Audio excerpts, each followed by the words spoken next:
there are a lot of areas children are not able to talk about. இந்த விஷயம் நான் யார்கிட்ட கேட்கறது, அந்த ஒரு ஏரியாஸ் வந்து நீங்க அட்ரஸ் பண்ணதா சில விஷயங்கள் சொல்லுங்க.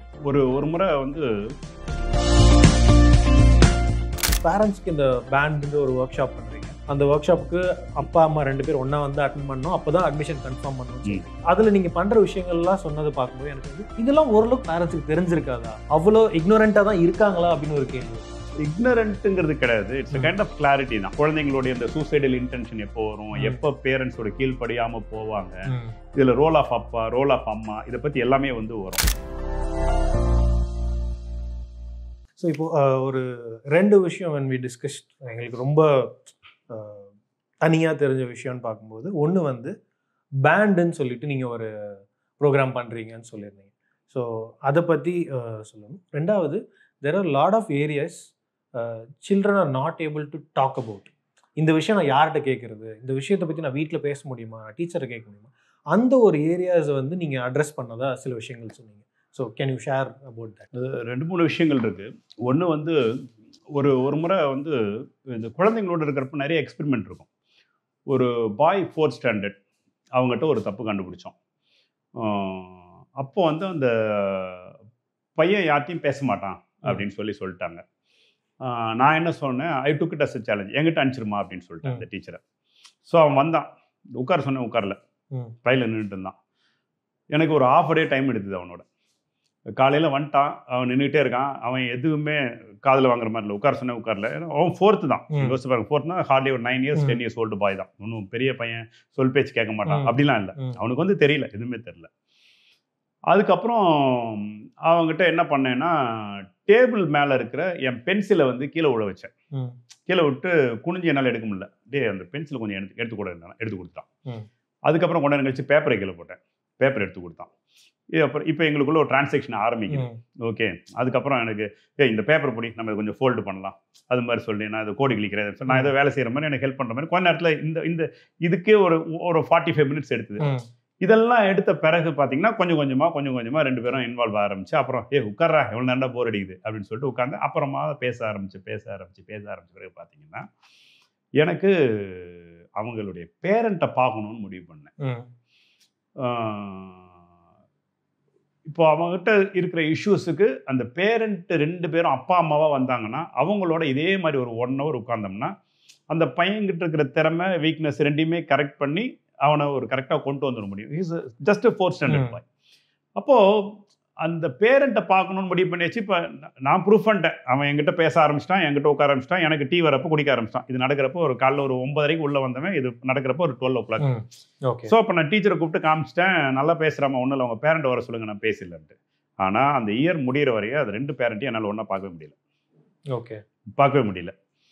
இப்போ எனக்கு என்னன்னா, இந்த விஷயம் நடந்து ஒரு 15 வருஷம் இருக்கும். இப்போ அந்த பையன் எப்படி இருக்கான், என்ன பண்ணுறான், ஏது பண்ணுறான் எனக்கு தெரியாது. ஆனால் அன்னைக்கு அந்த வருஷம் எடுத்த முடிவு தான், அட்மிஷன் போட்டால் அப்பா அம்மா 2 பேரும் ஒரு முறையாவது ஸ்கூலுக்கு வந்துட்டு போயிடணும். 2 பேருமா வரணும், ஒன்றா வரணும். ஒரு 1 hour எங்களோட ஸ்பெண்ட் பண்ணணும். அப்போ அதுக்குன்னு ஒரு ப்ரோக்ராம் போட்டோம். என்னென்னலாம் சொல்ல வேண்டியிருக்கும் 2 பேரும் ஒன்றா இருக்கிறப்போ. அப்படி ஆரம்பிச்சது தான் பேண்ட் அப்படிங்க. பேண்டுக்கான expansion, beginning of affinity in new dimension. இப்போ நாங்கள் வெர்ஷன் 2.3 2.4 வச்சிருக்கோம். எவ்ரி இயர் என்னென்ன நடக்குதோ, ஏன்னா இப்போ டிஜிட்டல் ஏஜ், ஸோ அதுக்கேற்ற மாதிரி இன்னும் அப்போ நான் 15 வருஷத்துக்கு முன்னாடி கொடுக்குற அட்வைஸ் இப்போ யூஸ் ஆகாது. அப்போ அதில் பார்த்தீங்கன்னா ஒவ்வொரு விஷயமும் இருக்கும். குழந்தை எப்படி பிறக்குது, குழந்தை பிறக்கிறதுல இவங்களுடைய ரோல் என்ன, அப்பா அம்மாவோட ரோல் என்ன, அவங்களுடைய ஓனர்ஷிப் எப்படி இருக்க முடியும் அப்படின்னு சொல்லிட்டு. இதில் ஓனர்ஷிப்னு பார்த்தீங்கன்னா 0 தான். இதில் இந்த ஓனர்ஷிப்பை எனக்கு டிஸ்ஓன் பண்ண வைக்கிறதுக்கு ஒரு 1/2 hour எடுக்கும். அது முடிக்கிறப்ப தான் 2 பேரும் நிமிர்ந்து உட்காருவாங்க. அந்த it's like an work shop. அந்த இது ஸ்டேஜ் வந்துச்சுன்னா அவங்க ஃபுல்லாகவே கேட்பாங்க. அதில் குழந்தைங்களுடைய இந்த சூசைடல் இன்டென்ஷன் எப்போ வரும், எப்போ பேரண்ட்ஸோட கீழ்ப்படியாமல் போவாங்க, இதில் ரோல் ஆஃப் அப்பா, ரோல் ஆஃப் அம்மா, இதை பற்றி எல்லாமே வந்து வரும். இதில் என்னன்னா, அந்த மீட்டிங் வரப்போ ஸ்கூலில் அட்மிஷனா ஏதோ மீட்டிங் வர வச்சுருக்காங்களாம். அப்பா வெளியூர் போயிருக்காரு, அம்மா மட்டும் வருவாங்க. அம்மா பிஸி, அப்பா மட்டும் வருவாங்க. சார் நாங்கள் 2 பேருமே சாஃப்ட்வேர் சார், நீங்கள் சொல்கிறனால வர முடியாது சார்பாங்க. இந்த மாதிரி படுத்திடுவாங்க, வர வைக்கிற மாதிரி படாத பாடுபடணும். வந்து அட்டன் பண்ணிட்டாங்கன்னா அப்படி தேங்க் பண்ணுவாங்க. அதான் அது வர வைக்கிறது எங்களுக்கு சேலஞ்சு வருஷத்துக்கு. ஆனால் அந்த மீட்டிங் அட்டன் பண்ணலாம் அட்மிஷன் கொடுக்க மாட்டோம். நீ ஃபீஸே கட்டியிருந்தாலும் ஓகே இந்த மீட்டிங் அட்டன் பண்ணால் தான் அந்த அட்மிஷன் வந்து கம்ப்ளீட் ஆகும். அன்னைக்கு தான் அந்த அட்மிஷனோட ஸ்லிப்பை வந்து கையில் கொடுப்போம். ஓகே அது முடிச்சிட்டாங்கன்னா அவங்களுக்கு அந்த ஹோல் இயர் குழந்தைங்க படிக்கிற கிளாரிட்டி கிட்டத்தட்ட ஒரு பேரண்ட்ஸுக்கான அந்த ஓரியன்டேஷன் கம்ப்ளீட் ஓரியன்டேஷன். குழந்தைங்க எப்போ பொய் சொல்ல ஆரம்பிப்பாங்க, அதுக்கான நீட் எங்கேருந்து வரும், கிளாஸ் ரூமில் என்ன நடக்கும், வெளியே எப்படி புரிஞ்சுக்குவாங்க, சின்ன சின்ன எக்ஸ்பெரிமெண்ட்ஸ் இருக்கும், சின்ன சின்ன எக்ஸ்பீரியன்ஸ் இருக்கும், சின்ன சின்ன ஷேரிங் இருக்கும், நிறைய ஃபன் இருக்கும். உண்மையை பேசுகிறப்போ நிறைய சிரிப்பும் வரும், கோபமும் வரும் இல்லையா? ஆனால் புரிஞ்சுக்குவோம் ரொம்ப அழகாக இருக்கும் அது. ஸோ இப்போது பேரண்ட்ஸ்க்கு இந்த பேண்டுன்ற ஒரு ஒர்க் ஷாப் பண்ணுறீங்க. அந்த ஒர்க் ஷாப்புக்கு அப்பா அம்மா 2 பேர் ஒன்றா வந்து அட்டன் பண்ணணும், அப்போ தான் அட்மிஷன் கன்ஃபார்ம் பண்ணுவோன்னு சொல்கிறீங்க. ஸோ இப்போ அதில் நீங்கள் பண்ணுற விஷயங்கள்லாம் சொன்னது பார்க்கும்போது எனக்கு வந்து இதெல்லாம் ஓரளவுக்கு பேரண்ட்ஸுக்கு தெரிஞ்சிருக்காதா? ஏன்னா அவங்களும் சொசைட்டி சுற்றி பார்க்குறாங்கன்னும் போது அவ்வளோ இக்னோரண்ட்டாக தான் இருக்காங்களா அப்படின்னு ஒரு கேள்வி வருது. இக்னரண்ட்டுங்கிறது கிடையாது, இட்ஸ் கைண்ட் ஆஃப் கிளாரிட்டி தான். இப்போ அதில் ரொம்ப முக்கியமான ஒரு விஷயம் என்னென்னா எக்ஸசைஸ் இடையில வந்து சொல்லுவோம் 3 கோல்டன் வேர்ட்ஸ்ன்னு சொல்லி 3 விஷயத்த சொல்லுவோம். பொதுவாக அந்த சாரி சொல்கிறது, இன்னொன்று வந்து ஐ லவ் யூ சொல்கிறது, 3வது வந்து செக்ஸ் அப்படிங்கிற வார்த்தை யூஸ் பண்ணுறது.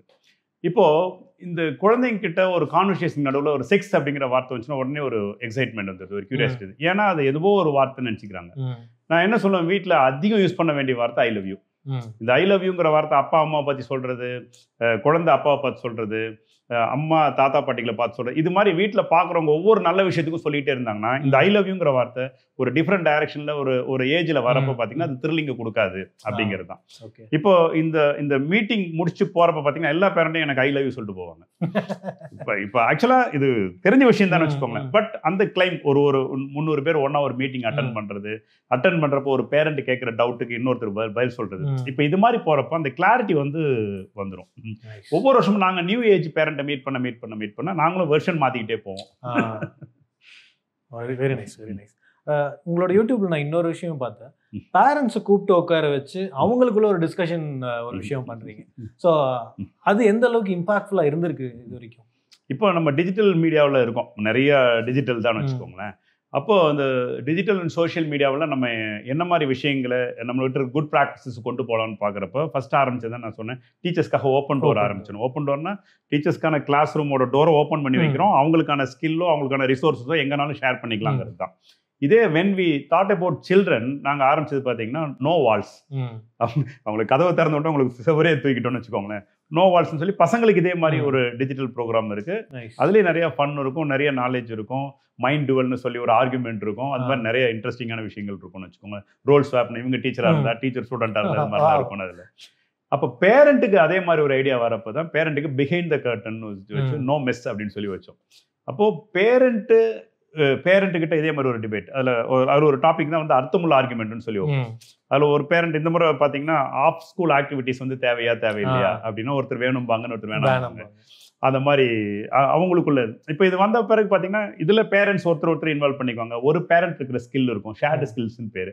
ஒரு பேரண்ட் இருக்கிற ஸ்கில்ல வந்து எல்லாத்தையும் சொல்லலாம். அதில் இன்னொன்று பார்த்தீங்கன்னா டைலூஷன் ஆஃப் டவுட்னு இருக்கும். ஒரு பேரண்ட்டுக்கு இருக்கிற டவுட்டை இன்னொரு பேரண்ட் வந்து கிளியர் பண்ணுவாங்க, அவங்க பெஸ்ட் ப்ராக்டிஸ் வச்சிருப்பாங்க. இது பேரண்ட் கடையில் இருக்கிற ஒரு இன்டெகிரேஷன், இது ஒரு பியர் டு பியர் லேர்னிங். ஆமா. அதுல நிறைய ஃபன்னும் இருக்கு, நிறைய ஆக்டிவிட்டி. அதுல ஒரு ஃபேமிலி கிச்சன் இருக்கும், வீட்டுல ஃபேமிலியா எல்லாருமா இன்வால்வ் பண்ணி ஒரு ஏதோ ஒன்று குக் பண்ணி அந்த டிஷ்ஷை போடுவாங்க. ஸோ அதெல்லாம் நல்லா இருக்கும். ஸோ இப்போ இந்த யூடியூப் சேனல் பார்க்கும்போது ஆல்மோஸ்ட் 9 இயர்ஸ்க்கு மேலே ஆயிடுச்சுன்னு நினைக்கிறேன். ஸோ நிறைய விஷயங்கள் அதில் போட்டிருக்கீங்க. ஸோ இது வந்து உங்களோட பேரண்ட்ஸ் எல்லாருக்கும் இது மாதிரி இருக்குன்றது பார்க்குறாங்க. அதில் நியூ ஏஜ் பேரண்ட்ஸ் இந்த விஷயத்தை எப்படி பார்க்க, ஓகே ஒரு ஸ்கூலில் இதெல்லாம் பண்ணுறாங்க, ஒரு ட்ரெடிஷ்னல் ஸ்கூலாக ஒரு கன்வென்ஷனல் ஸ்கூலாக யோசிக்கும் போது இத்தனை விஷயங்கள் பண்ணுறதுக்கு வாய்ப்புகள் கம்மி. ஸோ அப்போது இந்த ஸ்கூலாக இது பண்ணும்போது பேரண்ட்ஸ் கிட்ட இருந்து ஒரு ஸ்கூலோட ப்ரைடோ இல்லை அட்டாச்மெண்ட்டோ அதிகமாக இருக்குன்னு நினைக்கிறீங்களா, இல்லை they are doing too many thingsன்னு யோசிக்கிறாங்களா? நியூ ஏஜ் பேரண்ட்டு வந்து அவங்க பேரண்ட்டாக மாறுறது கொஞ்சம் டைம் எடுக்கும். New age parent is always parent தான். இன்னைக்கு எல்லாமே people are looking everything at transaction, ஒரு பிஸ்னஸாக தான் பார்க்குறாங்களே வெளியே. It takes some time. இந்த பேரண்டிங்கிறது இந்த குழந்தைங்களுக்கும் அவங்களுக்கும் ஒரு பாண்டிங் கிரியேட் ஆகி சொசைட்டிக்குள்ளே வந்த பிறகு அது குழந்தை எப்படி இன்ஃப்ளூயன்ஸ் பண்ணுதுன்னு பார்த்து அதுக்கு அவங்க ரெஸ்பான்சிபிள்னு என்னைக்கு உணர்றாங்களோ அன்னைக்கு தான் அவங்க வந்து ஒரு ப்ராப்பர் பேரண்டாக இருக்க முடியும். ஓகே. ஸோ அது வரைய பார்த்தீங்கன்னா அவங்க they will come and they will take a claim of parent தான். ஐ எம் பேயிங் அண்ட் எனக்கு இது வேணுங்கிற அந்த மாதிரி ஒரு இதில் தான் இருப்பாங்க. இந்த ஒர்க் ஷாப் எல்லாம் அட்டன் பண்ணிட்டு வரதுனால கொஞ்சம் effective. But new age parent வந்து ஆல்வேஸ் டேக் இன்னுமே எஸ் எஸ் நான் சொல்றது for a few not all, not majority. Understood. Let's go little bit into future. So இப்போது இந்த ஸ்கூல் வந்து இப்போ ஸ்கூலோட ஸ்ட்ரக்சரே வந்து ரொம்ப டைல்யூட் ஆகுது, ரொம்ப டைவர்சிஃபை ஆகுதுன்னு சொல்கிறீங்க. So how to you think from 10 years from now, 15 years from now நம்ம ஸ்கூல் என்னவா மாறி இருக்கணும், இப்படி இருக்கணும் அப்படின்னு ஒரு ஒரு ஒரு நம்மளுக்கான ஃபியூச்சர் ஸ்கூல், ஒரு ட்ரீம் ஸ்கூல்னா என் ஸ்கூல் ஃபியூச்சரில் இந்த மாதிரிலாம் இருக்க வாய்ப்பு இருக்குன்னு what are you visualising, imagining? இப்போ நீங்கள் கேட்குற கொஷனுக்கு நான் பேரண்ட்ஸ்க்கு ஒரு கொஷின் கேட்பேன். ஓகே என்ன சொல்லுவாங்கன்னா, எல்கேஜி குழந்தை சேர்க்க வரப்போ அல்லது ஒரு 1st standard 5th standardல சேர்க்க வரப்போ சொல்லுவாங்க, ஒரு பெரிய டாக்டர் ஆகணும், இன்ஜினியர் ஆகணும், கலெக்டர் ஆகணும், இது மாதிரி ஐஏஎஸ் படிக்க வைக்கணும்னு ஆசைப்படுவேன்னு சொல்லுவாங்க. நான் கேட்பேன் நீங்கள் என்ன பண்ணிட்டுருக்கீங்கன்னு கேட்பேன். அவர் வந்து சொல்லுவார், நான் இந்த மாதிரி ஒரு சொல்யூஷன் ப்ரொவைடராக இருக்கிறேன், டெக்னிக்கல் பர்சனாக இருக்கேன்னு சொல்லிட்டு. இன்னும் 4 வருஷம் கழிச்சு உங்கள் வேலை உங்கள் கையில் இருக்குமான்னு உங்களுக்கு சொல்ல முடியாது. நீங்கள் எப்படிங்க 10 வருஷம் கழிச்சு உங்கள் பையன் படிக்க போகிறது நீங்கள் எப்படிங்க முடிவு பண்ணுவீங்கன்ட்டு. அப்படிதான் இந்த இண்டஸ்ட்ரி வந்து எப்படி மாறும், எந்த மாதிரி கண்ணோட்டத்தில் மாறும்லாம் சொல்ல முடியாது.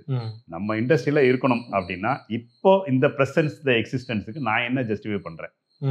ஓகே, இந்த ஜஸ்டிஃபை பண்ணிட்டே இருந்தேன்னா இந்த இண்டஸ்ட்ரி எந்த ஷேப்ல எப்படி இருக்குமோ அந்த ஷேப்ல நானும் இருப்பேன். ஸோ எவால்வ் ஆகிட்டே இருக்கணும், இல்லைன்னா நான் இருக்க மாட்டேன், அவ்வளோதான். அதனால இப்போ எனக்கு இருக்கிற நம்பிக்கைன்னா இன்னொரு 15 வருஷம் ஆனாலும் நான் இருப்பேன்னு நான் நினைக்கிறேன்.